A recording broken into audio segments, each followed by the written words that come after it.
But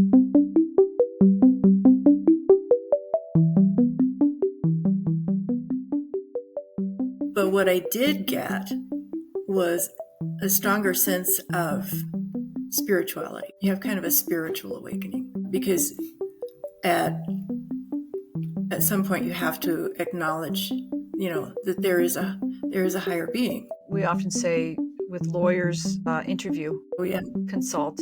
yeah. Oh yeah. Yeah, well, back years ago, and even with mine, I didn't do that. Didn't know that I even had the option. I didn't even know that I could fire them. Like, I had no idea about any of it. Yeah, he may be a life-saving neurologist who got this degree and that degree and went and studied on the East Coast and that kind of stuff. And I'm paying his bills.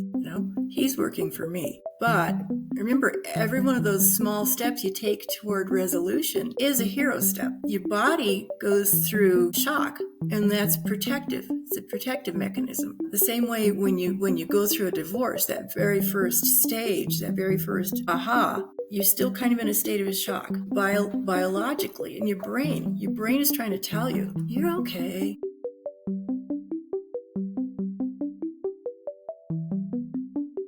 Welcome to the Just Separated podcast. Hi, I'm Karen Oman, a thanatologist, grief counselor, divorce strategist, and co-author of the Just Separated workbook.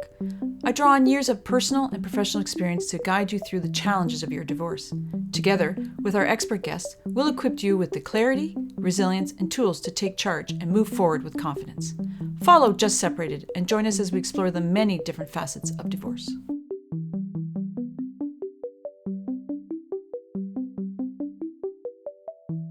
Hi, welcome to the Just Separated podcast. I'm your host, Karen Oman, co-founder of the Divorce Workshop. Today we're going to talk about how we transform during divorce, a hero's journey, and our expert guest is Brenda Garrison. Brenda is the founder of Unruffled Mind, where she empowers people at midlife and beyond to navigate life's lifequakes with clarity and resilience. A former educator, principal, and grant manager, she brings decades of leadership experience to her work. Brenda's approach is grounded in empathy and shaped by both professional and personal transitions, including her most transformative role as a mother.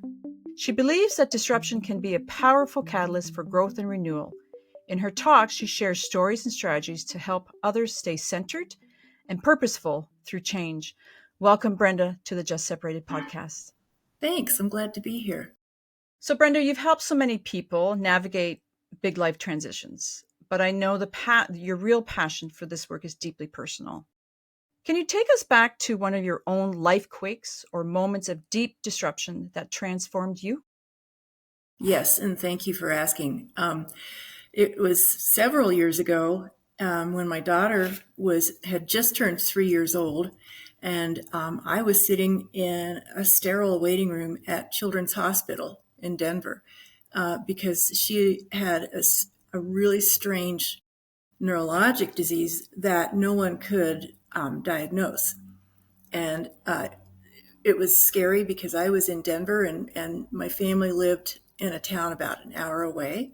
So I was away from, friends and family. And I was also embroiled in a very high conflict divorce. And I came to the realization that I was entering uncharted territory. It was like going to a foreign country. I didn't know the customs. I didn't know the people. I didn't know the language. None of the quote unquote capabilities that I had. I was self-reliant. I was a good professional. I was a great cook. Mommy, all that stuff. None of those was going to help me. And that was, and did I say it was also at Christmas time? So yeah. So I'm at the hospital. My daughter's sleeping. My son, who is very young too, was with his dad at home about an hour away.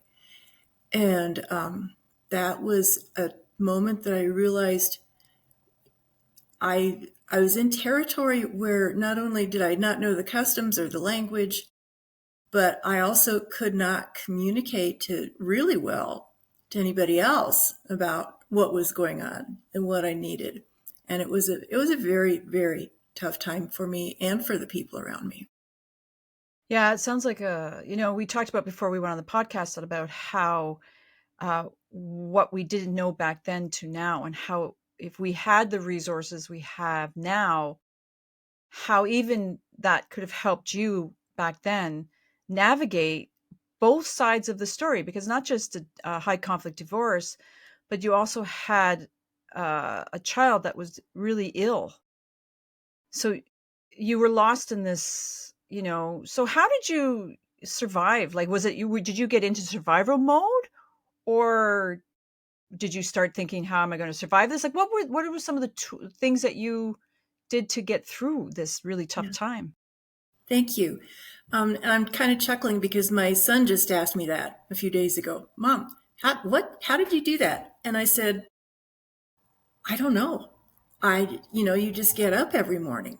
You get up every morning and you put one foot in front of the other, you know. But however, one of the things that I started realizing was, and I call this my superpower. And I didn't realize, this is really strange. I didn't realize I could do this before, but I started realizing that I can talk inside myself and carry on conversations with myself and come to conclusions, come to decisions that were really, really good. And that was a real awakening. I couldn't rely on other people because they didn't understand, and I didn't understand how to tell them. And so I started learning how to that internal dialogue, which I guess I was a late bloomer because I think a lot of people get that earlier in life, but that's something that served me all along. And then I learned a couple of magic tools.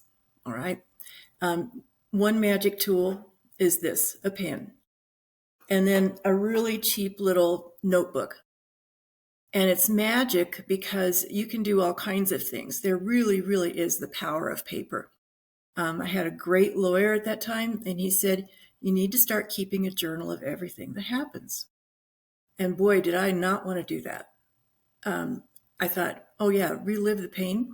But he was right. It helped me get clear about what was going on. It helped me be clearer and more confident on the witness stand. He was right about that. And so I started writing, every day, just saying, okay, just write a page, whatever pops into your head, you know, and that works really well. And I also learned that it's a powerful tool for self-advocating. One of the toughest things to get used to, especially in the 80s when I was divorced, one of the things that's toughest to get used to is how when you're talking to companies, banks or the power company or this person or that person, it's it's really, really, really easy to be disregarded because you're a single woman. I just adopted the habit of writing down everything that was said, as dispassionately as I could. And then I'd go back at it the next day and I'd say, oh, I know what I need to do. And then another magic tool is books. I love to read.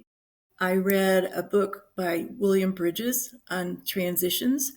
I began to get a new copy and reread it and mark it up every time I went through a new change, moving to a new principalship or moving to a new school, or I would get the new book and I would mark it up because he's the one that talks about how life change happens in 3 stages. There's an end that you have to experience and mourn, and there is a middle where it's kind of like the neutral phase. Not much is going on.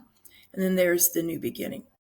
And then I started to grow in what I was learning about with transition from there. So that my path of professional growth and personal growth kind of intertwined.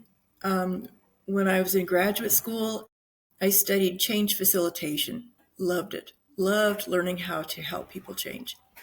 And so voila, I'm here. And I've traveled through a couple of things. Yeah. But I would say that my magic tools are the ability to talk to myself, to write things down, write little notes to myself, write and advocate for myself, and also to keep a record of things. Yeah, I love those. Like we do, in my work too, there's a lot of narrative therapy. And a lot of Yeah, times I will tell people it's up to them if they do it. I have some resistance because, as you mentioned, it's the last thing you want to do. Not everybody wants to write lots of feelings or things down. But it is there is a real healing aspect to that. And I always mention my tip too is when you're writing, write uninhibited. You don't need to write nicely. You write anger, you write different colors if you want.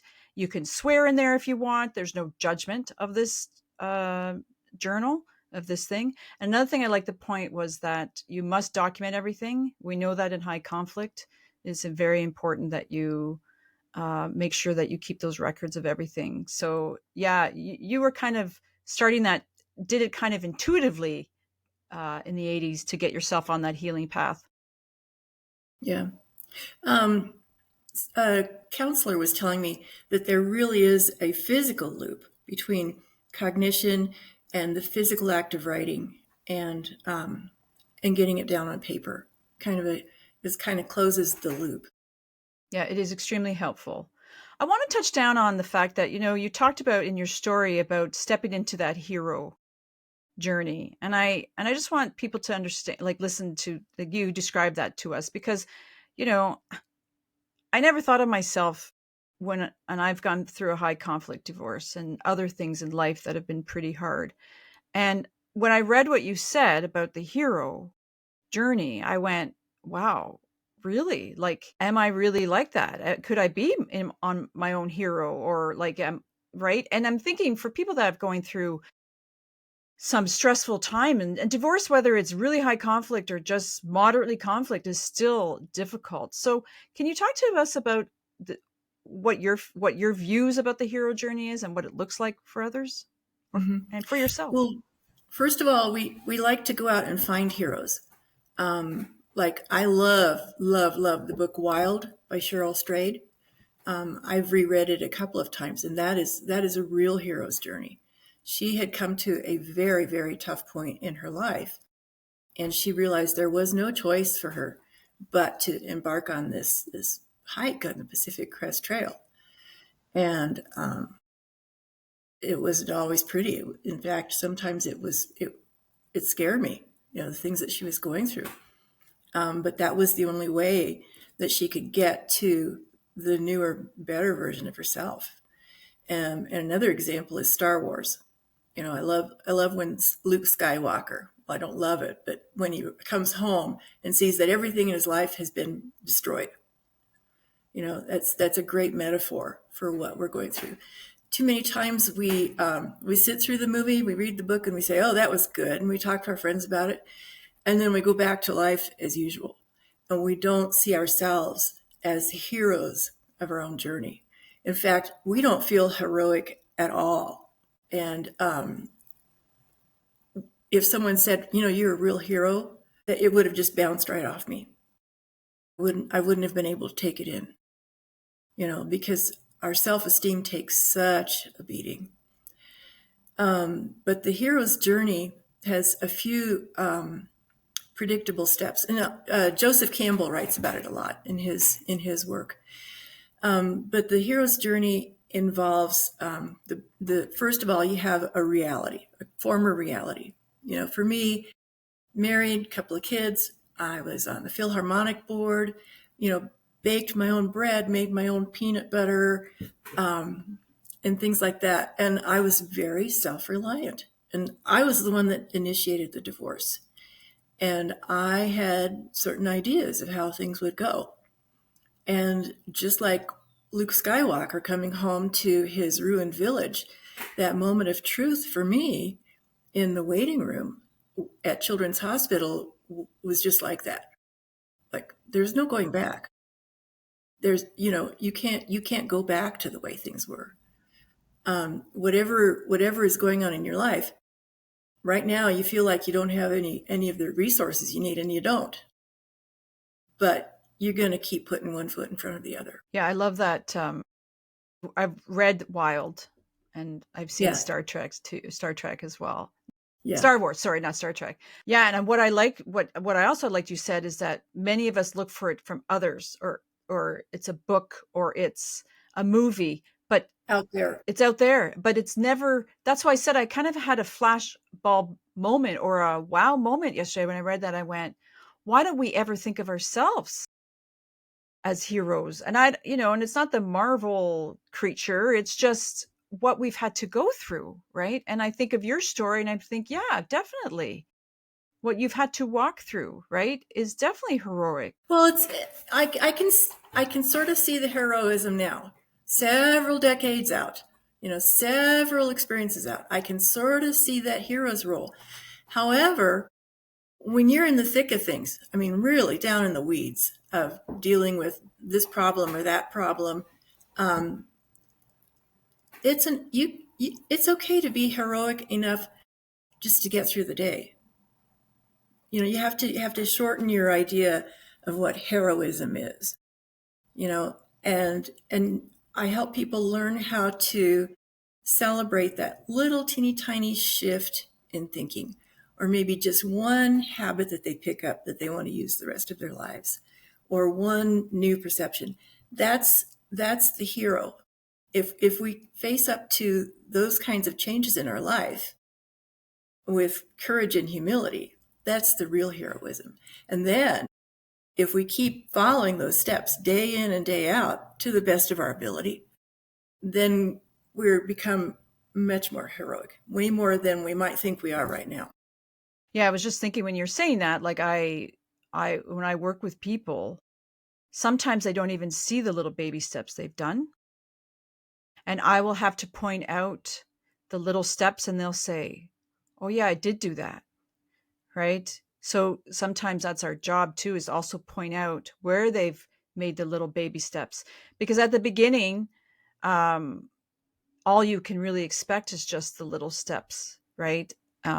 Because there's leaps, but it's really hard to, at the beginning, to do the massive leaps of growth without doing all the little steps before. I mean, anything's possible, but generally it's what I've seen is the micro steps, right? It's like these micro, and then as you said, you get stronger slowly and stronger. But one thing I want to mention too is also it's very unique for everybody, right? Like we were talking that before we went live on air, is that, Very personal. very personal, right? So however, I've been divorced 8 years. It's high conflict, and I never thought of myself as a hero, and that's 8 years post. And I look at my own mom who went through a very nasty divorce in the 70s, and now I look at her with different lenses, thanks to the concept of, the hero's journey, right? Because I knew I was always proud of her, but I didn't realize that she could actually have been kind of a hero to me, or a hero to herself.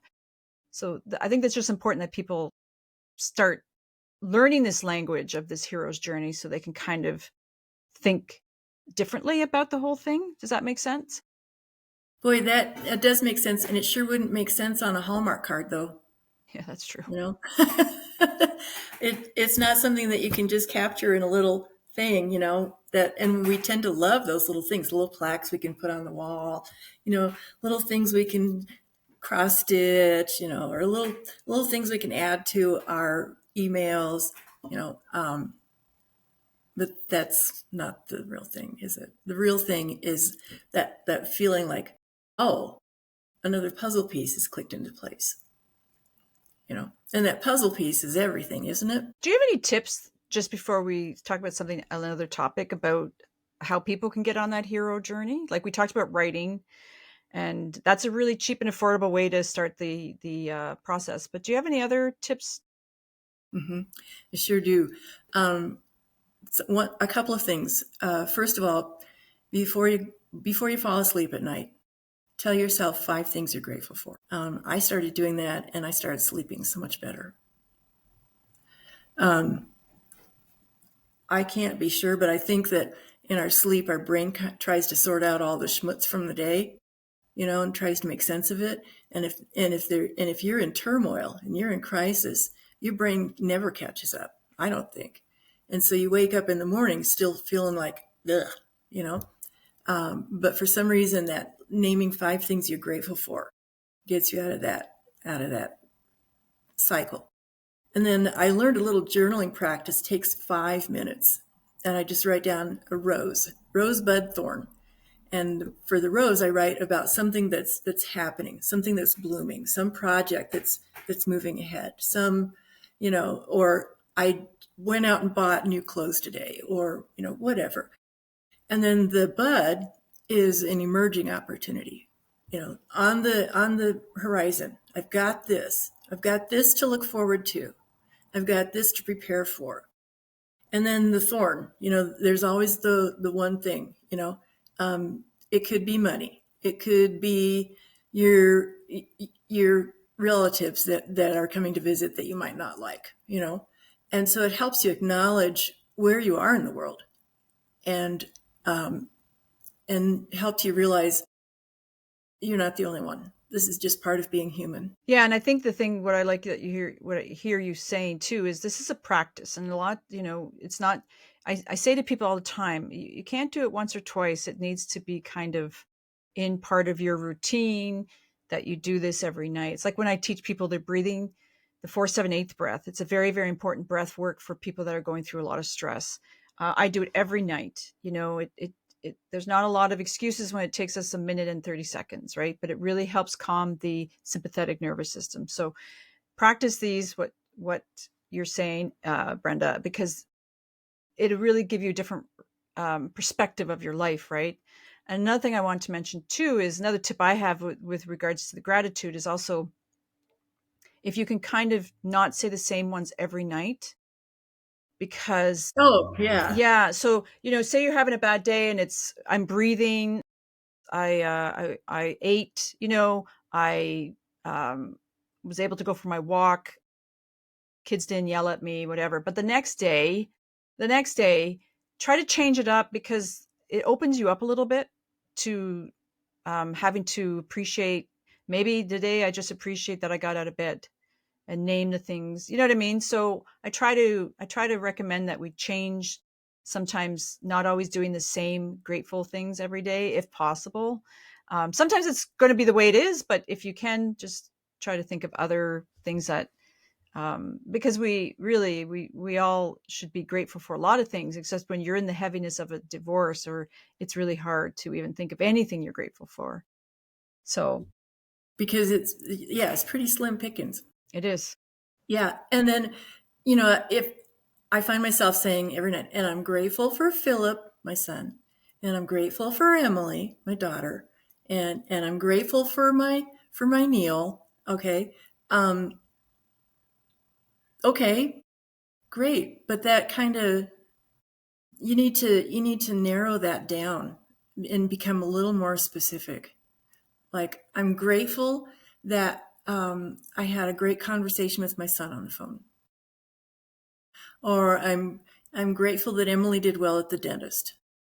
Whatever. It forces you to focus in on what exactly is good about Yeah, like even I drove safely to work. it. Yeah, Like even yeah, simple things when times are tough, right? yeah, Because we right. take advantage of a lot of things. So this can be kind of grounding, especially when you're going through a tough time. Yeah, yeah. I made it to work on time. Mhm. Yay. And sometimes that's a big deal. Especially when you're in the midst of it. Yeah, Yeah. yeah. And that's okay. So I want to talk a little bit about, touch down on, you mentioned how you've experienced post-traumatic growth. And I want to talk about that a bit as well, because it is in the grief field, it is quite well known, as it stems from a mother. I forgot her name, but her daughter died at 13 from a drunk driver. And one of the big examples of post-traumatic growth is this MAD, sorry, MADD, Mothers Against Drunk Driving. Mhm. And Mhm. what she did was she poured all that horrific grief of the death of her daughter and made MAD, this organization that has helped. I mean, I'm not sure it's worldwide, but it's definitely North American wide. Um, and Yeah, yeah. yeah, it is huge. I mean, It's big here. it's Yeah. big everywhere, and the problems still exist. So that's one of a really good example of post-traumatic growth. So you've experienced, you've said, do you want to tell us how it happened to you? Yeah, and I wish I could say I had a life project that, I didn't want this to happen to anybody else, and so I did this, but that didn't happen for me. But what I did get was a stronger sense of spirituality. You have kind of a spiritual awakening, because at some point you have to acknowledge, that there is a higher being, and you have to rely on that higher being, and then you find real growth through that. Another thing I learned was I got a renewed sense of identity. I got a better identity of who I am. These are the things that Brenda likes. This is the food Brenda likes. These are the things Brenda's good at. These are the things that Brenda's not good at. And especially for women going through divorce, so many of those attributes depend on your role in the marriage. Those are intertwined. And also when you're parenting, you know. So I feel really lucky to be able to get to the point where I have a really stronger sense of myself. And another thing that happens is that you become just a little more optimistic about the future, because especially if you're a journaler like I am, you've cataloged a bunch of things that you've gotten through. And for each of those things, you can look back and say, this is what I learned how to do from that. And this is how it turned out. So you have a store of things to go back to. When we're faced with a new circumstance or a new trauma, I'm like a deer in the headlights. If I'm worried about a speaking engagement, I'm worried that I'm just going to stand there and stare at the audience, which I never have. So when you have that store of things, then you're looking back at your own story. I'm looking back at Brenda's story. I'm not looking at what Cheryl Strayed wrote. I'm not listening to what Mel Robbins said. I'm looking at what Brenda did. And, that's very, very, very powerful. Yeah, I was just looking at the, 5 ways, the major ways that post-traumatic growth appears, and you touched on them, right? So increase personal strength, like you get to know yourself better. Spiritual development, right? New possibilities, right? Like who you are now. Now look what you're doing for helping others now, which wasn't what you were doing 20 years ago, right? Like greater appreciation for life, right? That is so true, right? And then the improvement of relationships, right? So, My gosh. right. Yeah. So those are the 5 like general post-traumatic growth and I think it's good that we talk about it, because I don't think many people even know it's out there or understand what it's really about. And No. PTSD is certainly well known, well documented, and rightly so. But then there's just this recent focus, isn't it? Relatively recent focus on post-traumatic growth. And that idea in itself is encouraging. And I don't know if I mentioned this in the story about my night at Children's Hospital, but the big fear was I'm going to lose my children, either to divorce or possibly death or both. And I'm here to tell you with great confidence that I did not. They're here. We have a wonderful relationship. And that will happen. I just can't make that clear enough to people that are going through tough times with a divorce. You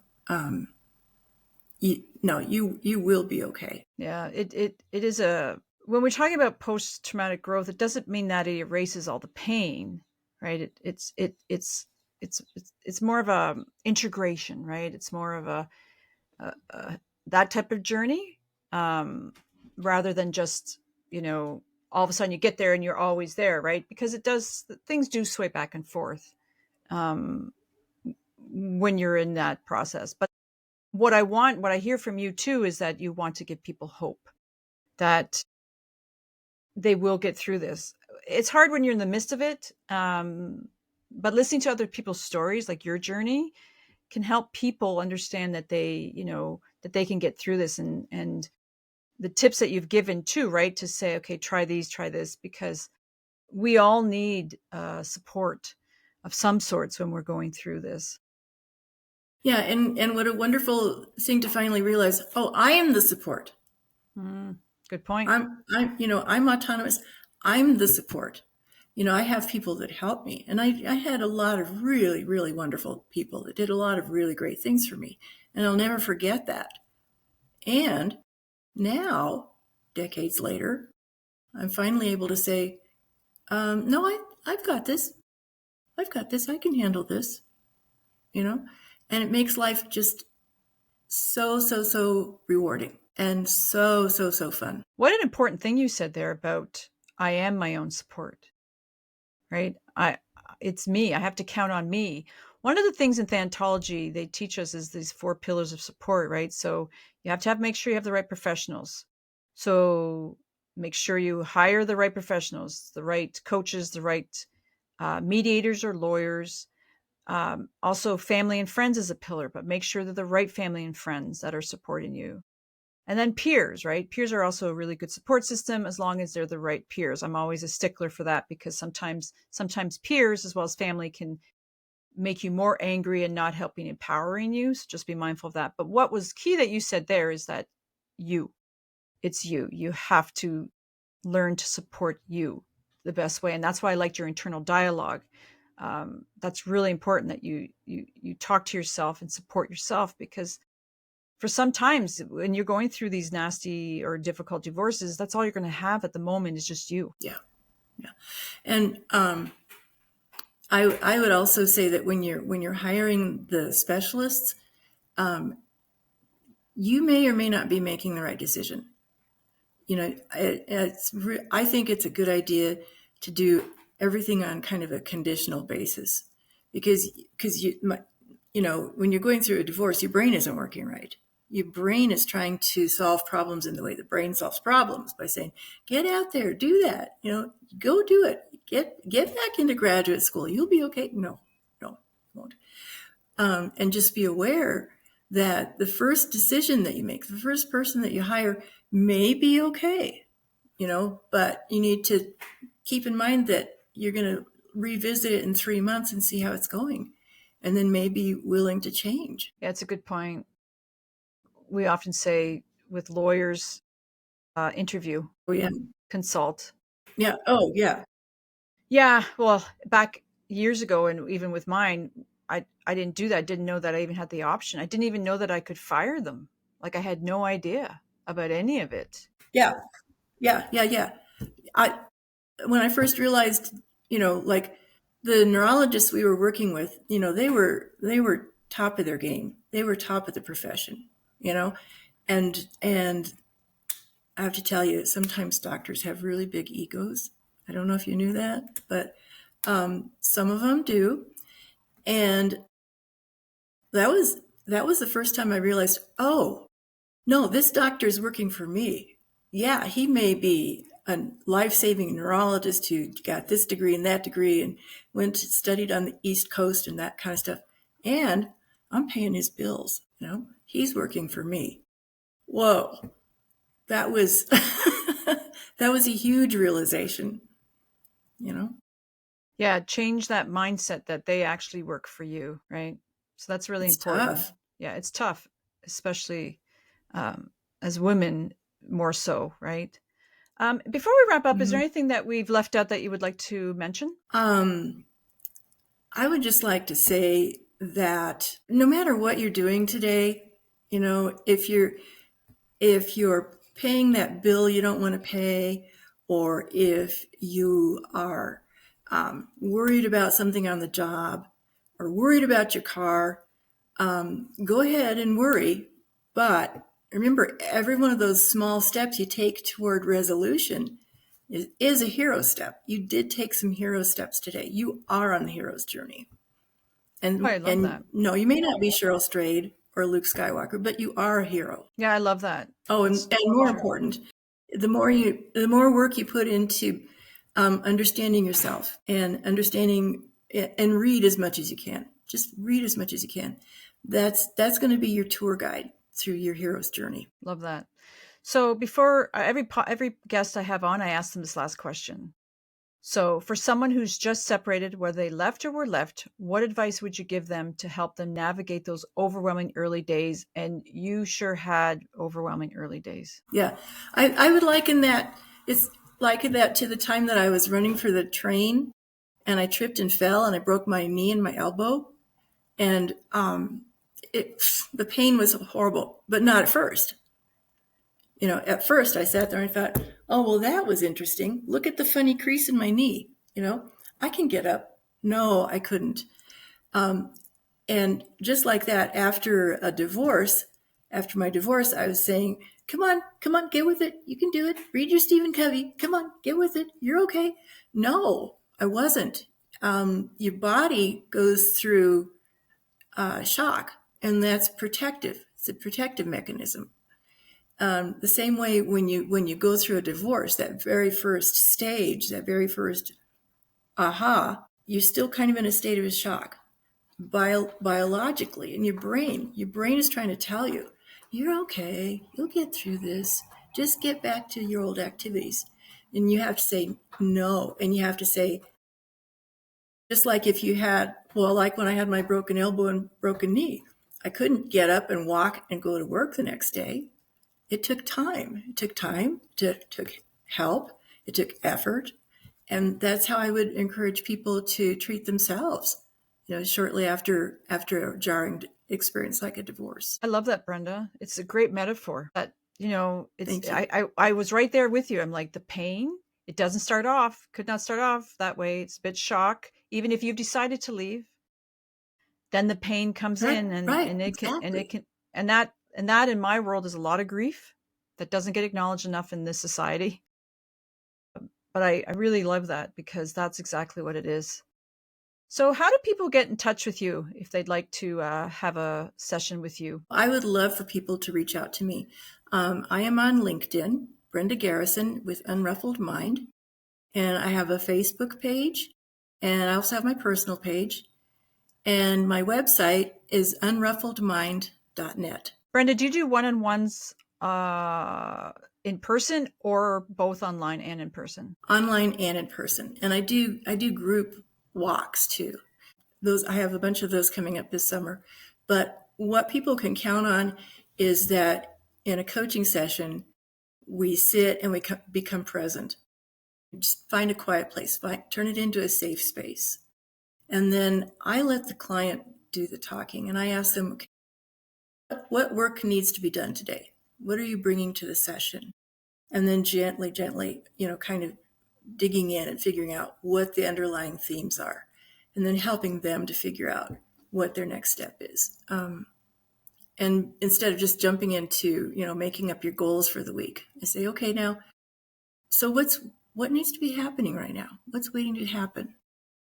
And if we've taken our time and worked slowly and carefully, people get to really, really great insights. I love that you inspired me to think differently about the journey, to look at ourselves more as a hero, rather than looking elsewhere. So I think everybody that's listening needs to understand what Brenda's meaning, because it's really important. Thank you for coming on. This was an important topic we talked about today. Yeah. I really appreciate you having me. Thank you so much. Thank you, Brenda. Mm-hmm.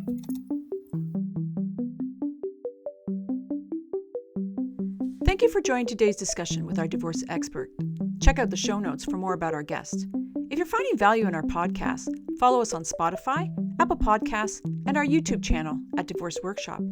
Share your questions, comments, or guest suggestions. We'd love to hear from you. For a comprehensive divorce guide, check out our Just Separated workbook on Amazon worldwide.